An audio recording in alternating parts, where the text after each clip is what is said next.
Hello students, welcome to my YouTube channel ATP Mathematical Guidance. Today we have another question from previous year's JEE Mains exam, another important question from the differential equation. Question क्या दिया हुआ है? Let x equals to x of y be the solution of the differential equation y squared dx plus x minus 1 by y dy equals to 0. If x of 1 is equals to 1, then x of half is question mark. एक differential equation दिया हुआ है, उसका एक boundary condition दिया हुआ है या फिर इनिशियल वैल्यू कंडीशन आप बोल सकते हो। इस कंडीशन के जरिए आपको एक्स ऑफ हाफ मतलब जब y का वैल्यू हाफ होगा तब x का वैल्यू कितना होगा ये आपको ढूंढना है। तो चलिए देखते हैं क्या डिफरेंशियल इक्वेशन दिया हुआ है। डिफरेंशियल इक्वेशन है हमारे पास y square d x plus x minus 1 by y d y equals to 0। Okay, तो यहाँ से ये हमारे x ऑफ y के बारे में पूछा है, तो हम इसको dx बाई डी वाई के फॉर्मेट में लिखेंगे। तो y square d x by d y, this one is equals to obviously 1 by y minus 1 by x, या फिर माइनस 1 बाई एक्स को हम इसी लाइन पे इधर लिख सकते थे, plus x is equals to 1 by y. Okay fine, y square से हम डिवाइड कर देते हैं तो क्या मिलेगा हम लोग को? D x by d y plus 1 by y square into x is equals to 1 by y cube. तो ये जो डिफरेंशियल इक्वेशन आया ये लीनियर डिफरेंशियल इक्वेशन है। किसका? एक्स का लीनियर डिफरेंशियल इक्वेशन है। तो इसका जो इंटीग्रेटिंग फैक्टर होगा, इंटीग्रेटिंग फैक्टर क्या होगा? E to the power integration p d x. P मतलब जब y का लीनियर डिफरेंशियल इक्वेशन होता है तब क्या होता है? E to the power integration p d x होता है। यहाँ पर x का लीनियर डिफरेंशियल इक्वेशन है तो इसका आई एफ क्या होगा? E to the power integration p d y. अब p क्या है? x का जो सामने y का जो फंक्शन रखा हुआ है वो होगा हमारा p। तो 1 by y square into d y. 1 by y square का इंटीग्रेशन कितना होता है? माइनस 1 बाई वाई होता है। तो ये हो गया e to the power minus 1 by y. Okay fine, तो आई एफ का वैल्यू हमें मिल गया। अब लीनियर डिफरेंशियल इक्वेशन का सॉल्यूशन कैसे लिखना पड़ता है? हमारा जो डिपेंडेंट वेरिएबल है इस लीनियर डिफरेंशियल इक्वेशन का वो है एक्स इंटू इंटीग्रेटिंग फैक्टर मतलब e to the power minus 1 by Y.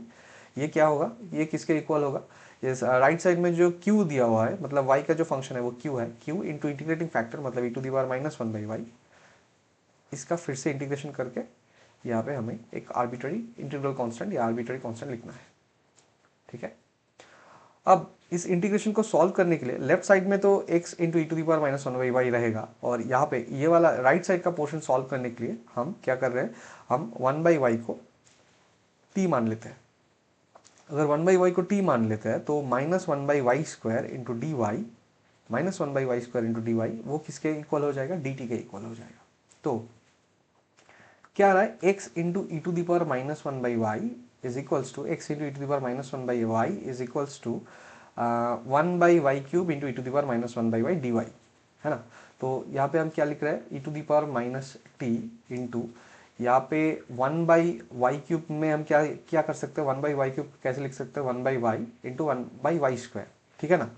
तो यहाँ पे एक माइनस लगेगा, एक minus 1 by y square into d y को हम डी टी लिख रहे हैं, और यहाँ पे जो और एक 1 बाई वाई बच गया उसको हम टी सब्स्टिट्यूट कर रहे हैं प्लस सी। तो राइट साइड का जो इंटीग्रेशन है इसको हम by parts integration by parts में सॉल्व करेंगे। ये होगा हमारा फर्स्ट फंक्शन, ये होगा हमारा सेकंड फंक्शन 1 एंड ये हो गया 2। तो फर्स्ट फंक्शन फिक्स रहेगा, integration of second function e to the power minus t का इंटीग्रेशन क्या होगा? E to the power minus t by minus 1, सामने एक माइनस लगेगा, minus integration of differentiation of first function t का differentiation कितना होगा? 1, और e to the power minus t का integration e to the power minus t, सामने एक माइनस आएगा डी टी प्लस सी। ये सामने जो माइनस है ये जब अंदर आएगा तब माइनस माइनस में प्लस हो जाएगा, t e to the power minus t, और माइनस प्लस में ये आ रहा है माइनस, और यहाँ से फिर से एक माइनस आएगा, मतलब अल्टीमेटली ये हो जाएगा plus plus e to the power minus t plus c. और इधर क्या है? X e to the power minus 1 by y. अब 1 बाई वाई तो टी था, है ना, 1 बाई वाई टी था, तो इसको हम लिख सकते हैं x e to the power minus t. 1 by y हमने 1 बाई वाई को टी सब्स्टिट्यूट किया था, तो पूरा का पूरा जो इक्वेशन आया, इस पूरा का पूरा इक्वेशन को अगर हम e to the power t से मल्टीप्लाई कर देते हैं तो क्या मिलेगा हमको, x equals to t e to the power, यहाँ से t e to the power minus t cancel हो जाएगा, यहाँ पे भी e to the power minus t cancel होकर 1 हो जाएगा, यहाँ पे क्या आएगा c into e to the power t. E to the power t का मतलब हम टी नहीं लिख के अभी लिखेंगे 1/y। अब हमें जो इनिशियल वैल्यू कंडीशन दिया हुआ था, क्या दिया हुआ था, x of 1 is equals to 1। x of 1 का मतलब 1, इसका मतलब क्या है, इसका मतलब है अगर y का वैल्यू ऑफ 1 ले लेते हो तो x का वैल्यू क्या दिया हुआ है क्वेश्चन में, 1। मतलब x इक्वल्स टू 1 तभी होगा जब y का वैल्यू 1 रखेंगे हम। तो यहाँ पे t नहीं लिखना है, इसको अब y पे ही लिखना है 1/y। तो x का वैल्यू 1 रख रहे हैं, t का y का वैल्यू भी 1 लिखेंगे तो 1 + 1 + c इंटू ई, 1 से 1 कट गया, क्या आ रहा है यहाँ पे c का वैल्यू, c का वैल्यू आ रहा है -1/e, ठीक है ना। तो c का वैल्यू आया -1/e। फाइनली अगर हम लिखेंगे x का एक्सप्रेशन तो क्या लिखना चाहिए, x equals to 1/y plus 1, c का वैल्यू आया है -1/e into e to the power 1/y। Okay, that's good. हमें क्वेश्चन में क्या पूछा था, x of half. x of half का मतलब y का वैल्यू जब हाफ होगा तब x का वैल्यू के बारे में क्वेश्चन में पूछा है। y का वैल्यू अगर हाफ डालेंगे तो 1/2 ये हो गया 2 + 1 -1/e इंटू, अगर y का वैल्यू हाफ डालेंगे तो यहाँ पे हो जाएगा e²। मतलब x इक्वल्स टू 2 + 1 कितना आ रहा है 3, माइनस e से e² कटेगा तो क्या निकल के आएगा 3 - e। तो x इक्वल्स टू क्या आ रहा है 3 - e आ रहा है। तो 3 - e कौन सा ऑप्शन में, option 3 is the correct answer.